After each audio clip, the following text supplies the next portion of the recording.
right in here. See this? This is what I'm talking about when I mean difluence. See how you have a jet like this and a jet like this? And what do you have? You have a weaker jet in the base of the trough. There's also a subtropical jet in this instance, which is coming around like this, but the main Pacific jet is in here. So again, what do you see? You see there, you see where there's sort of a break or a weakness in the jet around here, and what that allows to do is if you get a stronger jet here, that allows digging, and the weaker jet around on this side, again, allows digging. What happens? That's when you can get cutoff flows, when you see that difluent type setup. But you can see it at 500. Down here, there's, well, no, this is definitely still a positively tilted trough, although if you take the trough axis and draw it like this, there might be a slight negative tilt where the pieces are already trying to split. So that's the setup for this situation. Let's go ahead and step through the 12Z GFS. Looking at it 12 hours from now, tonight, 7 p.m.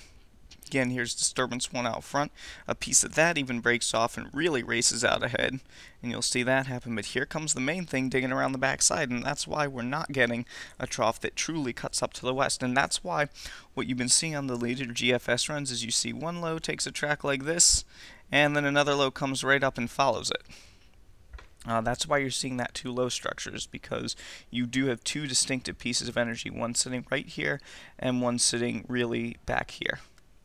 Alright, so once we go out to 12Z tomorrow, you can see here's what I'm talking about with that sort of that cutoff type feature. Because what's happening? You've got energy that's racing out front like this. This is pulling this piece along. This piece, which I said was key to get out of the way, is not getting out of the way. It's staying behind. You can see, look, there's a PVA tail that's going through this entire trough. I'll take off some of the other drawings so you can see it. Look at this tail. This tail is extending all the way up into our 50-50 low. You do not want to see that. You want to see definitive separation in here. This is difluence. You want to see confluence. We're not seeing confluence. So what do you have? Here comes the main thing digging around the backside, but here's this strong piece of energy out front. So what do you get? Here comes low number 1 on the east side up to the west of the apps. Going out to 36 hours, you can see again, piece 1, piece 2. This is not what we want to see. We want to see this further back, this further down. We're just not seeing that setup for this storm. They're two separate. This is not a phased trough in the classical sense. Yes, there is phasing, because you can see there's that wraparound of the PVA, but there is not the classical phasing situation with this piece dumping into this one like this. If we saw that, we'd be getting one huge storm that would be going up and taking a track like that. It's because this energy is so far out front that we get a storm that takes a track up the spine of the Appalachians rather than up into the Midwest like we've seen all time this year. So if we can get another storm like this, but a little bit better, well, maybe we're starting a trend, but I doubt it. And then you can see once you get on to 48 hours, the whole thing sort of gets together and you start to develop the cutoff low in here, and tracks up, and low goes right on the east side of the cutoff low. And this is definitely, this thing does eventually get its act together. It's a big storm for southeast Ohio, western Pennsylvania, upstate New York, and all the way up into northern New England. That red area I just highlighted here, I'll do it over in blue. This area right in here is definitely the axis for heaviest snow with this system as things stand now. I'd give it maybe a 50-mile shove in either direction. So this is what I'm highlighting right now is the possible axis of heaviest snow. Anywhere in this area in here, but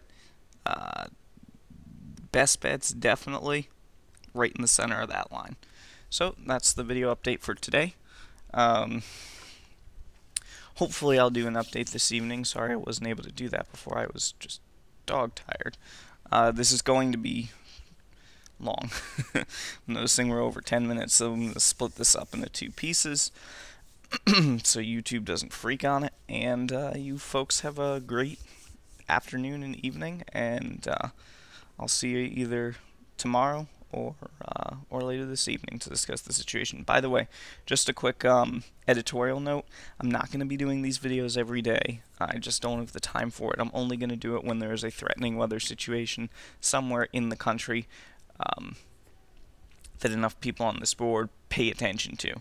So that means pretty much, I'll draw it on this map, anything that's happening from here on east is something that will get noteworthy attention in this video, and this includes things in the tropics as well. So I'm sorry for you West Coast folks, you don't get any of my love. I just don't have time to pay attention to every system that comes into California and the Northwest, because there's just so many of them, especially when you have a screaming Pacific jet like this.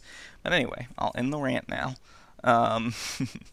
So yeah, expect this format to continue when there's major storms that are affecting the plains on eastward. And I will do this for severe weather outbreaks as well. So you folks have a good afternoon, and I'll see you soon.